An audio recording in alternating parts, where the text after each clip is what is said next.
Want to track communication with a particular device? Use the filter ip.addr equals followed by the IP address of your target. This isolates all packets from that IP. What I am doing here is starting up Metasploitable, a downloadable and free VM, and I am surfing its GUI to create HTTP traffic. Once that is done, I can turn off the Wireshark packet capture and begin filtering.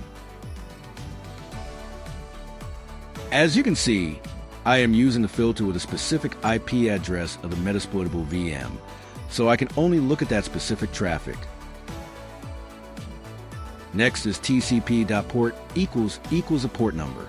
This displays all traffic using a specific TCP port. In this simple example, I am going to visit the BBC's website.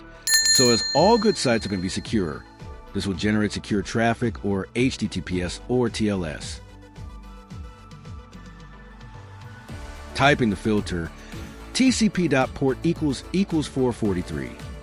This will filter on all of the secure traffic so that you can analyze only this port's traffic. The next Wireshark filter is just HTTP. HTTP transmits data in plain text, making it vulnerable to eavesdropping and interception. Perfect for analyzing website traffic, checking GET and POST requests, or debugging web issues.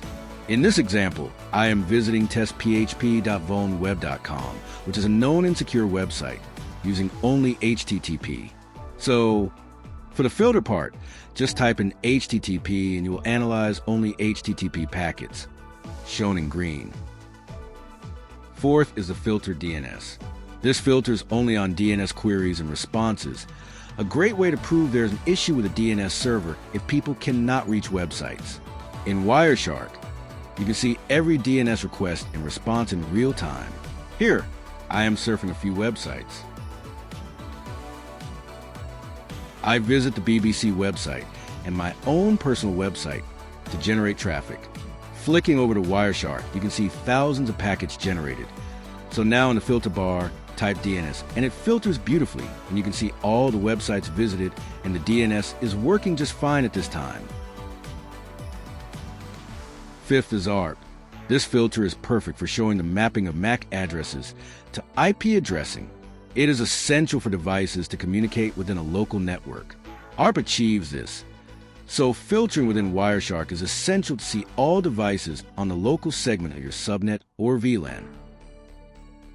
By typing ARP in the filter bar, you can now see ARP requests being sent between the router and the devices on the network, asking who has a specific IP address. Filtering on UDP packets is to show evidence of transmission used for DNS, voice packets, or streaming video issues. Everyone was too busy to take a voice call at the time of recording, so I am just going to show the UDP traffic of DNS. When I visit Tesla.com, while other websites running in the background, you can see by filtering with UDP, it shows DNS traffic in there too as port 53. A voice or video call on Zoom or Teams will create thousands of packets. In one of my previously released videos on FTP being unsecured, I have shown FTP packets being captured by Wireshark. Here, I am using FTP to access my web server, and by doing so, generating FTP traffic that is being captured by Wireshark in the background. While on the server, I move to another directory to create more. Then, when I switch to Wireshark, I look for TCP traffic, in this case using port 21, which is for FTP, and you can see the packets in the capture. This filter is a slightly longer one. What we are looking for here is evidence of only SYN packets coming at you in the denial of service attack. The command I have here on the screen simulates a denial of service attack, sending SYN-only packets to a target on my network. By typing in tcp.flags.syn equals 1 filters only on packets with SYN value 1.